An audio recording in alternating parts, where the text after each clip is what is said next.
us and joining us on a Sunday for this moment in which we will be having an encounter with Rana Ayyub, Pratik has already introduced. Just a few hours ago, to put things into further context in terms of the Indian state regime that we are dealing with, one of the occurrences was that India changed its position at the UN Climate Change Conference, stating, just changing one word, which is phasing down rather than phasing out fossil fuels, then citing that, oh, we are a developing economy and we are tackling poverty. This is a moment as well when there is toxic air in the capital city and schools are closing down. So the level of irony, the level of cruelty at a mass level for this place on the planet that is hosting 1.3 billion, 1.38 billion. That's the reality. That's the gravitas of the reality we are dealing with. With that, I'd also mention that India stands at 142 in the World Press Freedom Index. Philippines is 138 and Myanmar is 140. We know that there is a game of numbers, but there is also a game of truth telling, and Rana stands on the other side of things. We also know that Maria Ressa, who's an investigative journalist in the Philippines, along with the Russian journalist Dmitry Muratov, received the Nobel Peace Prize for working to protect freedom of expression. Maria Ressa, who runs a news organization, Rappler, has herself been the target of hate campaigns by supporters of the Philippine President Rodrigo Duterte. She has further shared that the intimidation that she suffers is also one that she takes as a point of concern for journalists such as Rana Ayyub. The Philippine military regime on this moment of Maria Ressa winning the Nobel Peace Prize said, but this is not a slap in the face of Duterte's administration because no one has ever been censored in the Philippines. So this is the kind of irony that we are talking about that is produced by the state regimes. For instance, as we discussed on the first day during our introduction session, what is the moment of connecting to the factor of the COVID, second wave of COVID in India, when the central government claims that there were no deaths due to oxygen shortage. This is that level of doublespeak, of the production, of seamless production of lies that is taking place and that investigative journalists are uncovering on a minute-to-minute level. With this, I'd also like to read as a way of introduction, again, before going into Rana's biography, an excerpt by the poet Tishani Doshi. This is an excerpt from a poem that I believe embraces the power of language in terms of speaking for the oppressed, the power of language in terms of twisting that ironic take. And so just a fragment. The stormtroopers of my country love their wives, but are okay to burn what needs to be burned for the good of the Republic, often doing so in brown pleated shorts and cute black hats with sticks, and tear gas and manifestos of love for cows, for heritage, for hard Hindu burning, devotion, for motherland tongue. It's all good. Their pants are buckled and unbuckled brown. Shut up, this is serious. This country will stick it to infiltrators, imprison traitors, love neighbors with the right papers. You know, burn baby, imagine a country, a house on fire. Good Gen Z, millennial kids, good upstart brown denizens. You've discovered their rights, our sticks, our legs to walk the streets. Dearly beloved, we are gathered here as effigies to burn standing up. So take your anti-citizen laws, good sir, good government, haha, off-color joke, brown out shit. I wish we had the internet because sticks may break us, but this is a revolution of love. This is only an excerpt, but I feel it speaks so much for what is going on, for the anger that we bear, but also the love that we bear to continue onward, to listen to each other and to find ways through this impasse. Rana Ayyub is an Indian investigative journalist and a global opinions editor at the Washington Post. She has worked as a reporter, editor, and columnist with some of the leading publications in India and internationally. Her pieces appear in The Time, New York Times, Guardian, and Foreign Policy, among several other publications. She was an editor with Tehelka, which was India's groundbreaking investigative magazine. Rana has reported on religious violence, extrajudicial killings by the state, insurgency in Kashmir, terrorism by the Tamil Tigers in Sri Lanka, and authored an international bestseller titled Gujarat Files, Anatomy of a Cover-Up, an undercover investigation which exposes the complicity of the Indian Prime Minister Narendra Modi in state-sponsored genocide. At the age of 26, post getting the first serving home minister under arrest, in December 2019, New Yorker profiled her for its cover story on India. In a career spanning 15 years, Rana has been awarded the Sanskriti Award for Integrity and Excellence in Journalism by the President of India. In 2019, she was named by the Time magazine among 10 global journalists who face maximum threats to their lives across the world.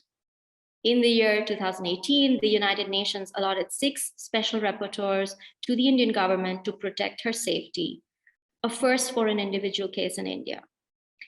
In 2020, she was announced as the recipient of the McGill Medal for Journalistic Courage, and she is presently working on a memoir and an adaptation of her book, Gujarat Files. Welcome, Rana.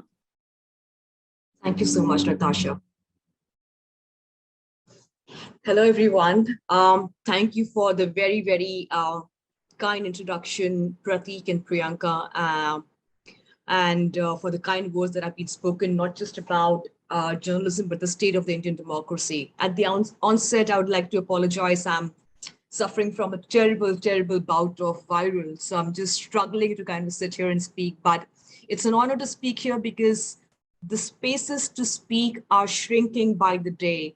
And as I talk to you, I'm just talking to colleagues, journalistic colleagues, about the arrest and detention of 2 colleagues in Tripura and Assam, 21-year-old girls who had gone to report on the Tripura violence. So that's where we are. I wish I could give you an optimistic picture in my address to you today, but unfortunately, it is an extremely frustrating time, not just as a journalist, but also as a citizen of this country where we have long cherished our democracy and secularism.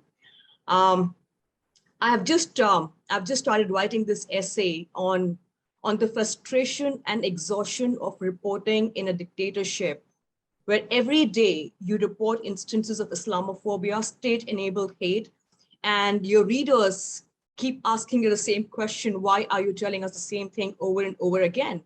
You sound repetitive. You end up sounding repetitive. You feel like there is no novelty in writing anymore, that you're writing about the same things over and over again. But then I was reading this book the other day. I was reading about fascism, and it spoke about Nazi Germany and the fatigue of those who were writing and the fatigue of those who were documenting history. And some of us who are doing this work, which might not be very popular, we will have more haters than people who admire us. But I've always said that we will be very few in number, but when history is written, I hope it will look at us with an objective and kind lens, because not me, I mean, I still consider myself an extremely privileged voice who is a part of an urban city, mainstream media. I write for the Washington Post. I get profiled by the New Yorker. I can write to any publication and they can issue a statement for me.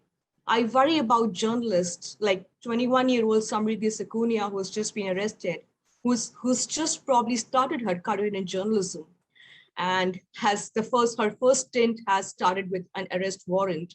I think of journalists in Mufassil areas, in rural areas, where to struggle, to speak up by itself is a rebellion. And for them to join journalism and then to be harassed online by not just fascists, but also bigots and misogynists who do not have my access.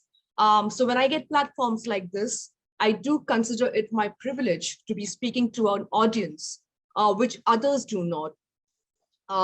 Which is why it is my responsibility to speak as much responsibly and without any censorship, because there aren't many platforms in the time that we live that allow us to speak without any gatekeepers. One of the reasons why I do not write for any Indian publication since 2013, and when I quit the Tehelka is, all these publications who'd call me for interviews would say, Rana, you're such an excellent journalist and editor. Why don't you write on the Congress and leave the BJP to us? And I remember telling one of the editors saying, I'm not into pimping yet. I mean, the day I do, I would consider that offer. I have been jobless since 2013 to 2019 before Washington Post gave me an offer. Like Pratik introduced, I was telling Christiane Amanpour on CNN that journalism is on a ventilator in India. And a lot of people, including my friends, outraged, saying there are too many of us who are writing. Yes, of course, there are too many of us who are writing and speaking the truth, but we are not the mainstream media. I would ask any one of you, just switch on your television channels, with the exception of, say, an NDTV.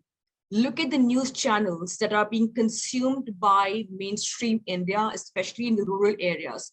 What are the news channels they watch? Hindi news channels, even English news channels, but that like Republican Times Now and so on and so forth. It's nauseating. It's nauseating. It's blood curdling to watch that news and realize that at least 80% of this country that watches this news is actually believing in it. 3 days ago, I was at the cinema hall, like the first film after the lockdown. And I'm somebody who goes to the theater every Friday. I love watching movies. And I saw this film called Suryavanshi. I cannot tell you the anger, the frustration that I have felt in those 2.5 hours I sat in the cinema hall, because every third frame of the film was an assault on the identity of Muslims living in India, where upper class Hindu tries to explain to them how to be patriotic, where an upper class majority community member asks the Muslim community to refrain from terrorism. Every time there is an act of terrorism, you see Muslim skull caps, Allah and Muhammad enshrined everywhere, the Muslim as the terrorist, the Muslim as the bad citizen, the binary of the good Muslim and the bad Muslim. And to see the audience cheering and clapping each time a Muslim is schooled in patriotism.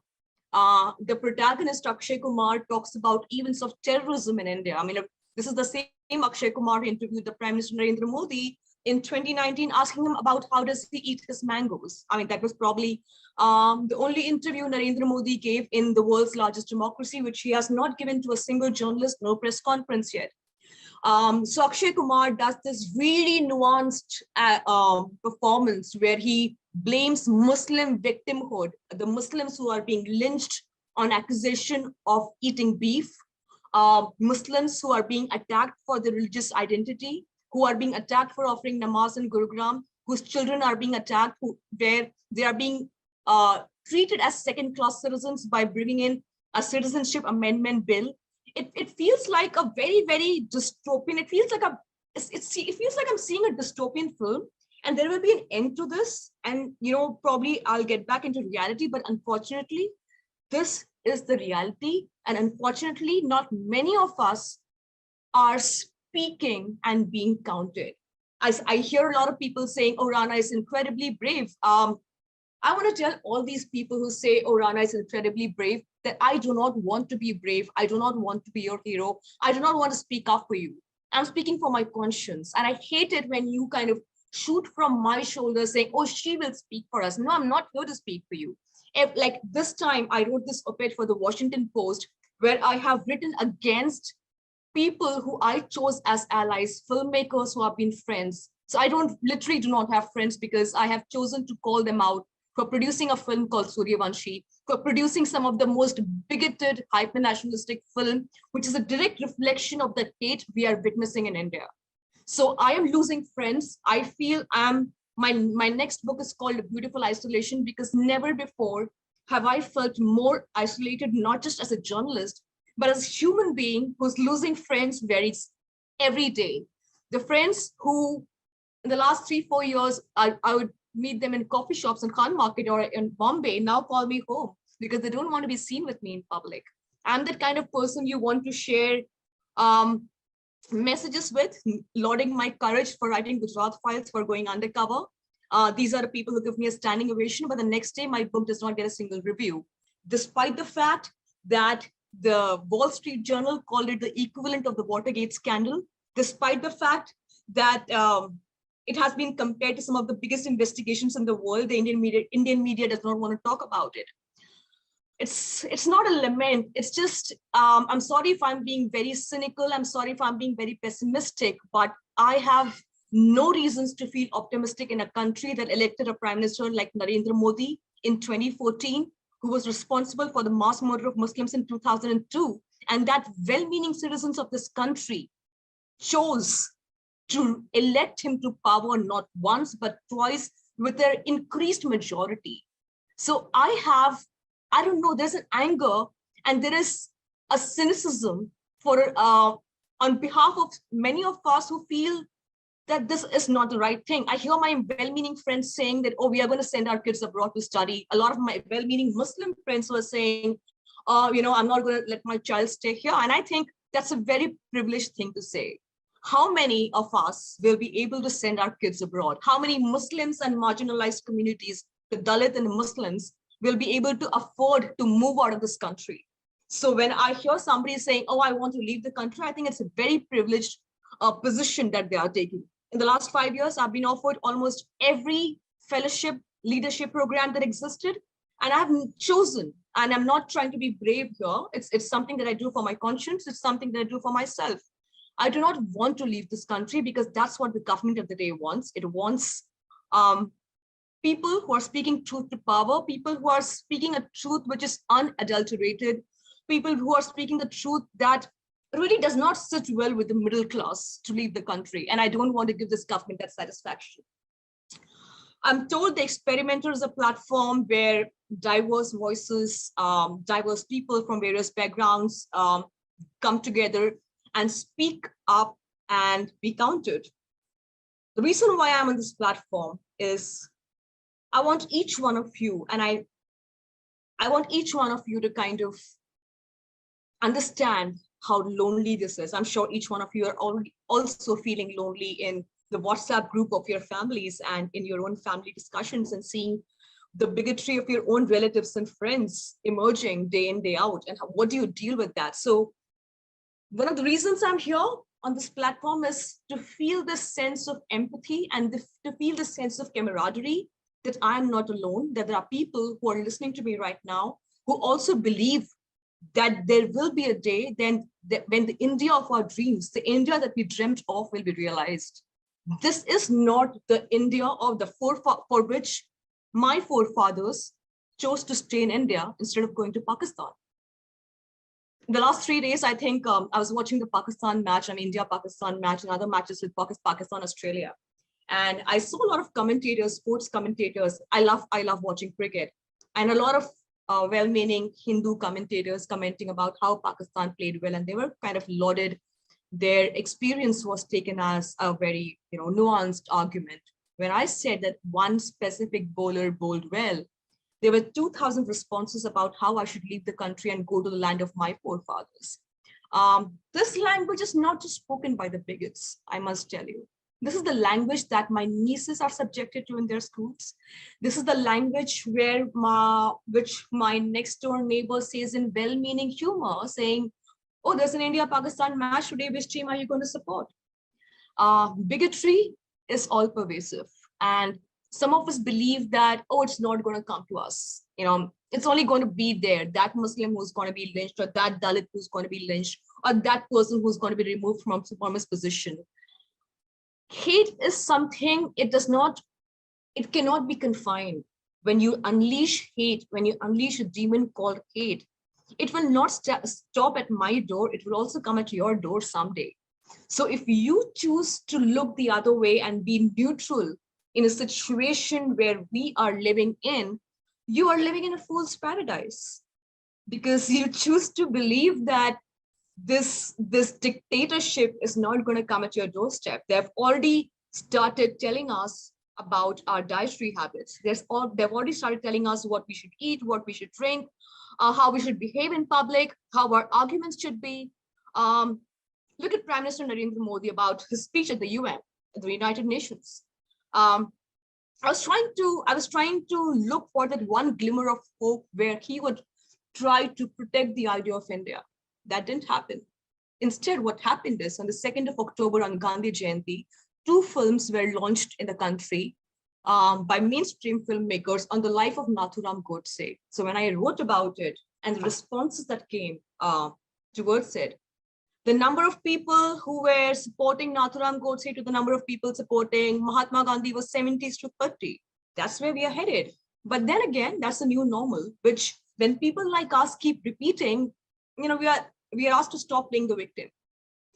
I agree, I play the victim. Unfortunately, I am the victim. I was on the show called the Fareed Zakaria Show last year when anti-Muslim carnage took place in the national capital, when Trump was supping with Narendra Modi, and I was in Gujarat to cover his speech, and I traveled to Delhi, and I was in the Fareed Zakaria Show on CNN where I called it an anti-Muslim carnage, and well-meaning liberals hauled me over the coals for calling it an anti-Muslim carnage. And this liberal high-profile journalist said, Rana, for once, speak as an Indian and not as a Muslim. It's not the first time it has happened. It won't be the last time. On the Christiana Manpour show, I was told, why is Rana the only voice that speaks about what's happening in India? What they chose to discount was there were many other voices, upper class Hindu voices that were also speaking on the Christiana Manpour show that were not asked to speak about their Indianness as much as I am asked to do. So forgive me if I speak about my victimhood.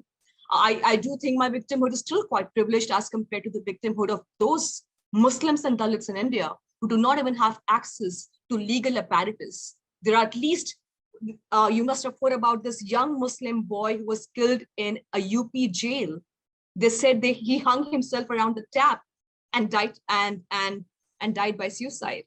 There are extrajudicial murders happening in Uttar Pradesh every day. There are extrajudicial murders happening in Tripura where people are raising calls for genocide. It's happening at our doorstep. It's happening in the national capital. It's happening at Jantar Mantar, not very far away from where the Prime Minister sits. And that's a new normal that we are witnessing. And honestly, it's exhausting. Every day I open my Twitter and I don't want to look at it. And every day I open my Twitter and I do not want to comment on the Islamophobia that's rampant in India, because I know the comments that are going to come saying, Rana, there are other issues that we need to focus on. It's like, these are people, I see these celebrities, celebrities who send me these private text messages. So when George Floyd happened, you saw how all of them wore the Black Lives Matter hashtag as some sort of fashion accessory. I'm sorry, should I take names? Well, starting from Priyanka Chopra to some of the biggest film stars in India, all of them. That's a huge hall of shame, I must confess. Unfortunately, these are also people I must deal with on a day-to-day basis. But when Muslims are being lynched in India, right there, a 13-year-old Junaid was lynched in a train because he was going for his Eid shopping. Where are these people? I need to know, where are these people? I think some of us need to take accountability because our celebrity culture is so spineless. It is so spineless that we do not want to call out what is a very comfortable silence. We do not want to disturb the balance. I'm often told that people in Bollywood do not speak up. Look at what they're doing to Shah Rukh Khan. Yes, because you have developed this culture of silence that if one person, you saw what happened to Shah Rukh Khan actually was it was an example that the government said that this is what we can do to the most powerful man in India who's a global icon. And that's sending a resounding message. So the people who are still keeping silent and the thing is not coming to them, I really feel very sorry for you. I feel extremely sorry for you. The guy who, by the way, the guy who produced the film Suryavanshi, which is probably the most Islamophobic film India has witnessed in a long time, was awarded the Padma Shri 3 days ago. We all know, I mean, great timing, I must say. So yeah, like Natasha said, this is what's happening to journalism in India, not just journalism, this is what's happening to civil society. Sudha Bhardwaj, Surinder Gatling, civil society activists from Nagpur, Professor Susan are all in jail. They're all in jail under UAPA for a crime they did not commit. Munawar Farooqi, a stand-up comedian, was in jail for 37 days for a joke he did not utter. He did not even make that joke. Lawyers are being jailed for a case they did not fight. Student activists are being jailed for a speech they did not give. And you know what is enabling this? This comfortable silence wherein you have that one person you will call brave and say, oh, she is brave, let us speak for us. I'm sorry, I'm not going to speak for any one of you. You have got to fight this battle yourself. This is my personal battle and I'm fighting it for the idea of India that I believe in. This, I'm not fighting it on your behalf. I'm not here to be brave. I'm not here to be courageous because that hurts. And Natasha introduced me and spoke about Maria Ressa. Maria has been somebody I've known for the last 5 years. And every time I go through a period of insanity, I mean, in the last 1 year, I'm being investigated by the income tax, the enforcement directorate. I'm being made to sit for 12 hours at a stretch. The Uttar Pradesh police has filed a case of money laundering against me, cheating, forgery. My image was mobbed on a porn video. I mean, it's devastating. I'm on antidepressants, but I'm not seeking sympathy from any one of you. This is the fight I've chosen for myself. And I hope that each one of you tries to be a hero in their own existence. Thank you so much.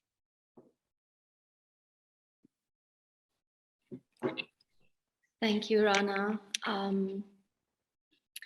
I just wanted to continue from there, especially when, as you said, you're making a very conscious decision to continue to remain in the country, to not take up positions abroad or fellowships, so forth, at least at this very juncture.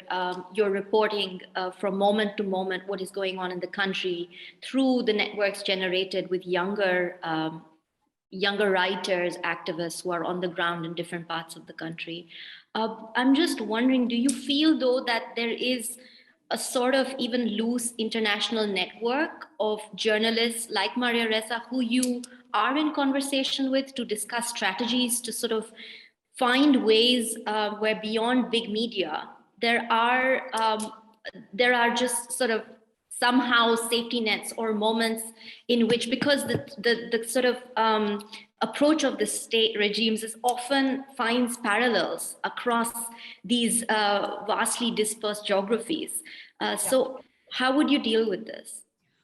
If there's one thing that I've noticed in the last 10 years, especially if I'm going to international conferences, whether it is journalism conferences or conferences or on free speech, I've noticed not just Maria Ressa, but Daphne Caruana Galizia, who was assassinated in Malta 5 years ago. I speak to her son very often, Matthew. I speak to this journalist in Iran who was slut-shamed by her.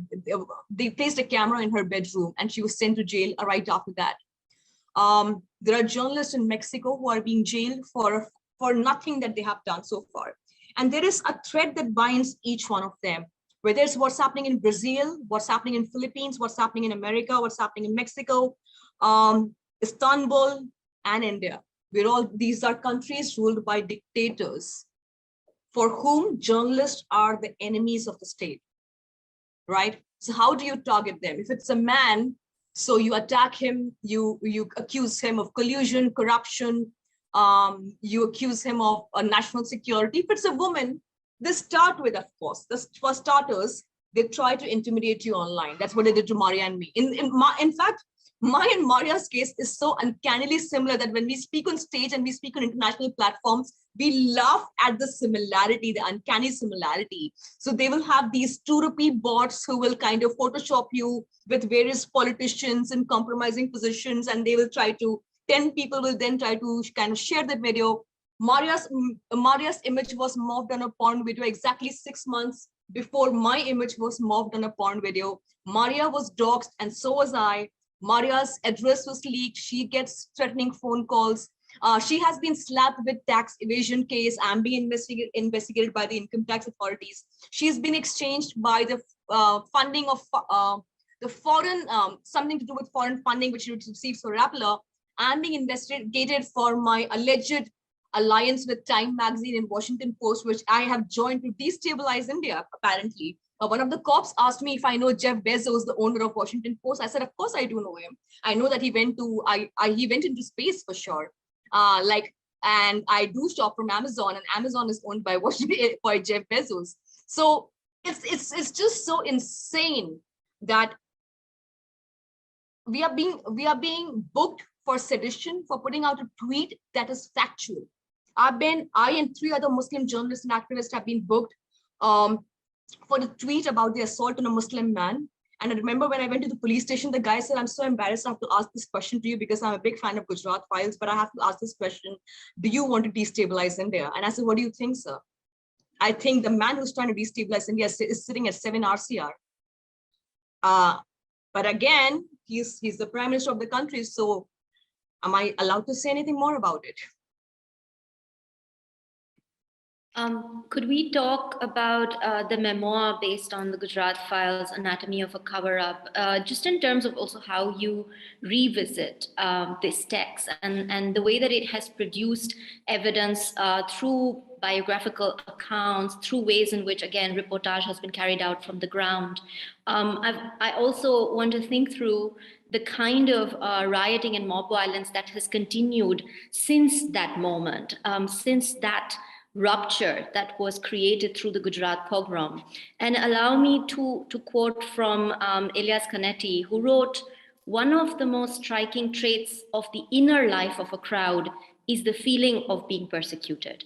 And so as we've seen, what happens when the state forces instigate persecution from within the crowd over and over again, what happens to the body politic in that kind of context as we are living through now? So whether that is in Delhi or in many other parts where rioting has carried forth since then, what are the ways in which you would sort of also perhaps build a kind of collective narrative or thread around the occurrence that we call the riot? That is a deeply paradoxical one, and each has a vocabulary of its own. I think, Natasha, if there's one thing that I've learned in the last 10, 15 years, especially since my understanding of the Gujarat riots, is my terminology of how I deal with acts and events of violence. And I personally, I think I accuse my own self of being blindsided by the terminology of the West that we in India also started using. What happened in 2002 Gujarat, now when I look back, I can accuse myself of using the word riot more often. That was a carnage.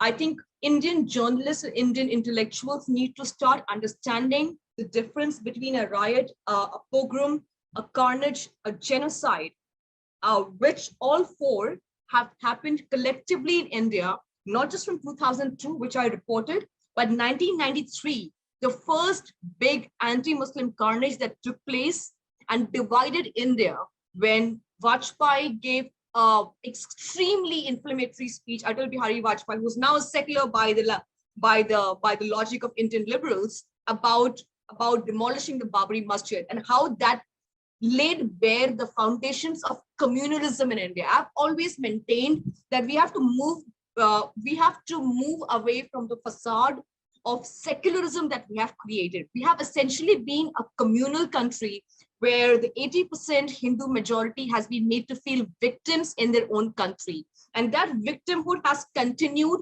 after the demolition of Babri Masjid, where Muslims were assaulted on the streets, were killed, their women were raped. In 2002, while Mr. Narendra Modi was the chief minister, 50 meters from where he was sitting in his office, women were being raped and killed. When I went undercover, with 8 cameras on my body posing as Maithili Tyagi, I met every top official in the Gujarat police and administration, including Narendra Modi himself, and they all confessed that they shielded those who attacked Muslims and punished those who saved Muslim lives during the genocide. What happened in 2002 was the precursor of how the future of India looked like. After 2002, Narendra Modi modeled himself as this man who means development. He started Vibrant Gujarat and other summits. And we as a society developed amnesia. When he came to power in 2014, we forgot completely this was the man who presided over a genocide, and we gave him this fresh look of a man who means development, and all the tough questions were not asked, which is why the India of present day has been enabled, because we developed amnesia over the past. We developed amnesia over what he did in 2002. We developed amnesia about the 2002 Muzaffarnagar anti-Muslim riot, because we have, in a way, framed our terminology and dialogue in a way which kind of suggests that both the religions were equally complicit, which is why people like Narendra Modi continue to fester that wound of communalism in India. Because what you saw in New Delhi, it's not the riot, it's an anti-Muslim carnage, because one side had the police and the state administration and the BJP leaders who were giving rousing speech, and the cops who were killing and who were beating Muslims, asking them to chant the national anthem while they were literally dying. On the other hand, there were Muslims who were trying to protect themselves, like my family tried to protect me and my family during the 93 carnage. When a mob entered my house, we kept acid bottles in the house to protect me and my daughter. There was a mob that came to gang rape me and my sister. So suddenly you see the paradigm and you see the definitions. You suddenly see the Muslim as the aggressor, the perpetrator, how the dialogue and narrative changes by the media, which is why I take huge, I've spoken about this a lot of times, that we need to change our definition of anti-religious violence. We need to call it for what it is. We need to call it a genocide, a carnage, and should not be ashamed of it. I've always maintained 1984 was a genocide. It was an anti-Sikh genocide. If 84 was given justice, 1993 would not have happened. If 93 was given justice, 2002 would not have happened. If 2002 had given justice, we would not be living in present day India. This is a cycle of injustice. Thank you, Rana. You have shared while on your last call with journalist, editor, and activist Gauri Lankesh before her assassination. When you were facing online trolls and smear campaigns, she supported you. She stood with you. She's someone who has said ideas are bulletproof. And I wonder, what would you say to her if she was alive today? That last call still gives me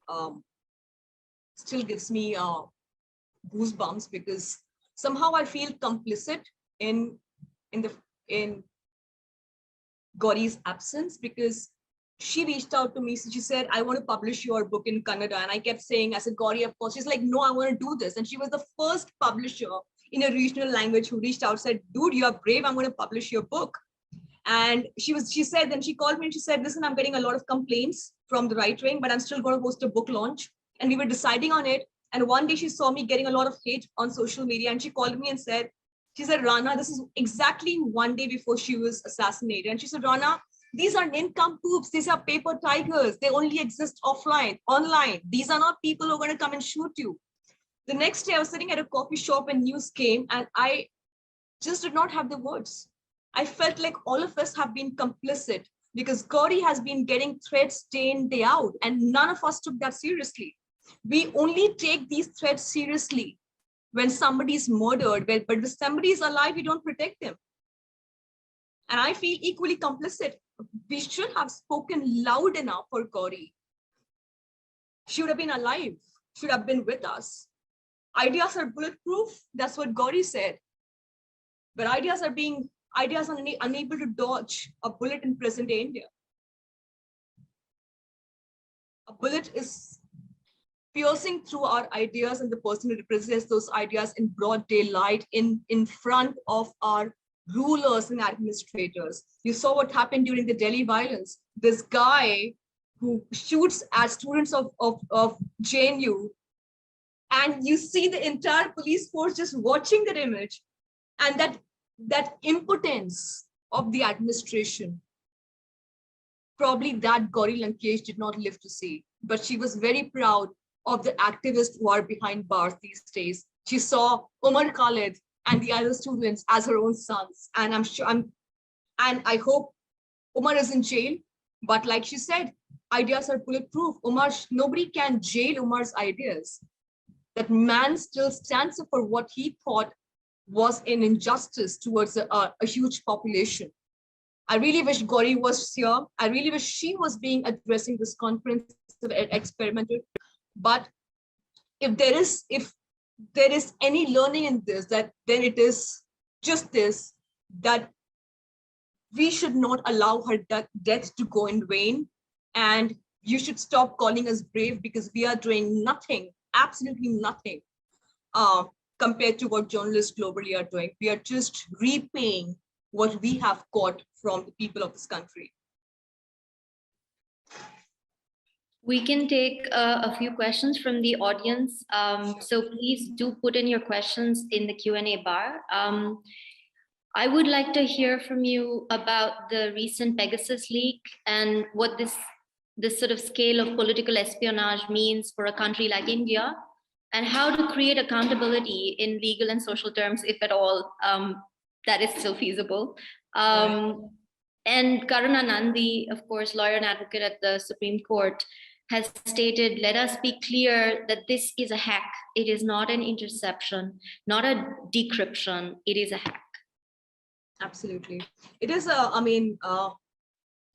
if you read about Pegasus and you read Orwell's 1984, you wonder which came before.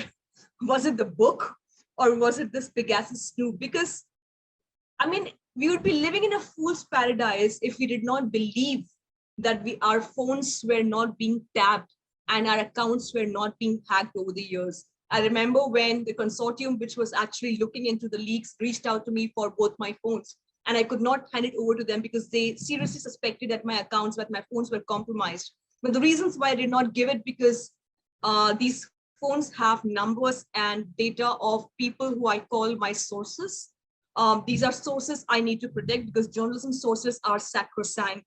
Having said that, the government has been doing this for quite some time. This is the Gujarat model, in which the Prime Minister of India is giving Amit Shah himself is heard talking on the phone, asking the ATS chief to snoop on a civilian, Mansi Soni, who had to literally leave the country after the Snoop Gate was revealed, and she had to leave and live in the United States. Her family was told to come out in the defense of Amit Shah, saying Amit Shah was taking care of my daughter. So after that, when Snoop Gate came, I saw people reacting surprised, and I said, hang on. When was the last time? I don't remember. In the last, if you remember the last couple of years, do people still talk on network? No, we all talk on WhatsApp and Signal. When was the last time that happened? When was the last time we felt free about talking about network? When was the last time we felt free about discussing political issues on network? We always look for WhatsApp. We're always discussing things on WhatsApp and Signal and Telegram. That's where we are. So Snoopgate is just one of the aspects. We are living in a surveillance state. Can anybody in this government, the Supreme Courts, hold them accountable? From where I see it, no. I'm sorry to be a cynic here, but I do not see hope in a country where, when thousands of people were dying in New Delhi, the national capital, and the Supreme Court did not have time to hear the petition for the lack of oxygen.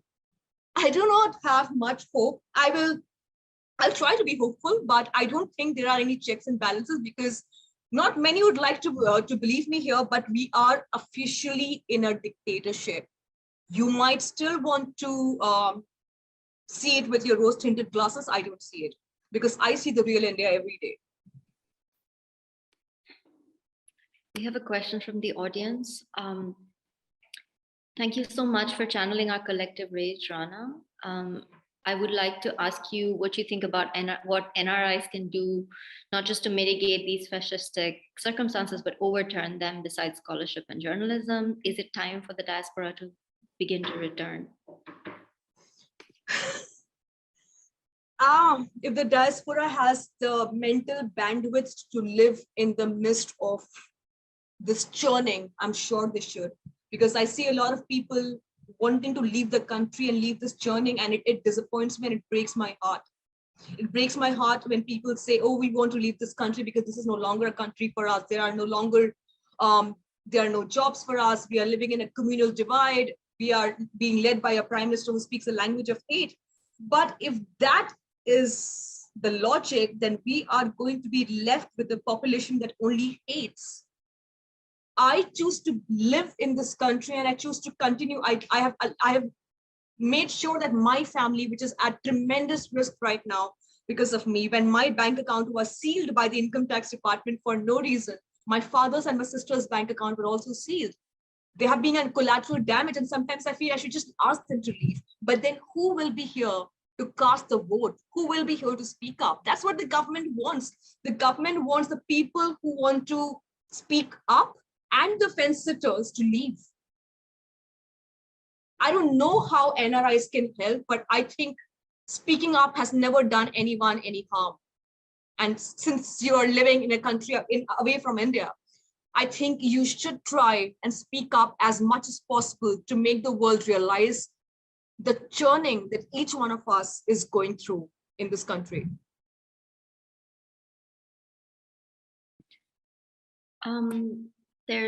There's another question, and then I'll have a last one before we conclude. Manmeet Walia says, thank you, Rana. This is incredibly addressed by you. My question is, with India resisting to an anti-secular country, who, according to you, is to be blamed on a macro level? Is it any particular political party, or is it media playing a negative role? Also, how would you put that into context to the 84 genocide? I think each one of us is a stakeholder in this. Our political parties, our institutions, our academia, our colleges, our courts, our judges, our lawyers, and most importantly, your next door neighbor who wasn't this communal 6 years ago, but who no longer wants to cover his bigotry with sweet words. I mean, it just feels like Modi has only scratched the surface of over the veneer of the civility, because I think we were always this bigoted lot. Why is it that only some of us are feeling the anger and the frustration of what's happening in the streets of India? And why are the rest of us not speaking the same language? Why are the rest of us believing that there are others to fight these battles? So I think you who's asking the question, I who am answering this, a lot of my friends, a lot of my colleagues, each one is responsible for this. This is a collective mess. Genocide is a process. Genocide starts with hate speech. We have passed the stage already. We have already passed 2 acts, the National Register of Citizens, the NRC, the CAA, which already makes Muslims suspect and their citizenship suspect. Look at what happened in Assam. A Muslim man was shot dead and a photographer dances on his body. That's where we are. We are to be blamed as a civilization because we do not outrage enough. We are not on the streets enough. We are scared. We are scared. If there is a death tomorrow, lynching tomorrow, you call a protest in solidarity, there will be exactly 50 people, and the same people are speaking to each other in echo chamber. The same set of people in every protest rally. Where is middle class India? And is middle class India rejoicing this descent into fascism? So this question, there is not one particular reason. I can't say, oh, the Congress party is incompetent. I'm sorry. The Congress party, yes, has been equally responsible. But at this point of time, and whether we like it or not, Rahul Gandhi is speaking against hate. And at this point of time, they are coming across as lesser evil. And I would not blame the Congress party, because what does the Congress party have with it? Does it have the media? Does it have the social media? Does it have the money power? No, it does not. Having said that, I'm not giving them a clean sheet. They are equally complicit. They have been equally complicit in not reining this culture of communalism over decades. This injustice did not just start with Narendra Modi's regime. This injustice has been going on. Our human rights activists have been jailed even in the UPA regime. So we have enabled and given it to the BJP on a platter. Right now, what you see is Congress +2. But this is not the time probably to accuse each other. This is the time for us to, I mean, about the media, less said the better, but we do have a few voices, a few organizations, Scroll, Wire, Caravan, Article 14, Maktub, They're trying to do a decent job at great personal risk to their lives. So we must laud them. Yes, we have the Archducks and the India Todays of the world, but we do have other people. So support them. I know it's easier to come on a platform like this and ask questions and say, what can we do? Honestly, the answers are with you. I don't need to give you the answers. You all know the answers. Subscribe to platforms who are telling you the truth. Put your money where the mouth is. That's it. A final question, Rana, since we are in a forum that includes several artists, cultural organizers listening to you today, this is also a moment, as we have discussed, where poets and writers and student leaders who study culture in its various languages of culture are imprisoned in India and elsewhere. How do you connect the role of contemporary arts to also being perhaps in some sense a form of chronicling the present, a form of reportage, a form of evidence production or truth telling, even if done so in ways that are non-linear, that are indirect at times, that are accessible to specific forums? We are very aware of our limitations also in terms of access, but we would like to hear how you consider this field today. Well, the creative arts and especially experimenter and platforms like this, you cannot see them in isolation. They're as much a part of the collective understanding of everyday Indian. Arts by itself, art and architecture and culture and cinema, all of them are huge platforms to express dissent. One of the reasons I feel optimistic today is the experimenter is hosting somebody like me who's actually never seen. People do not invite me for fear that they would be at the receiving end of the government. So that you are right now providing a safe space for some of us who are choosing to speak an unpopular truth. So what arts can do, what these platforms can do is express dissent within the comfort level that they believe can make a difference. I think at every level, we need to start having a dialogue. We cannot say that art galleries cannot, cannot put works that are dissenting against what's happening against this dictatorship. So I think you need to have all these spaces need to have more such dialogues, where we make sure that we do not just speak in an echo chamber and we get a diverse section, a cross-sectional voice, people who also disagree with us.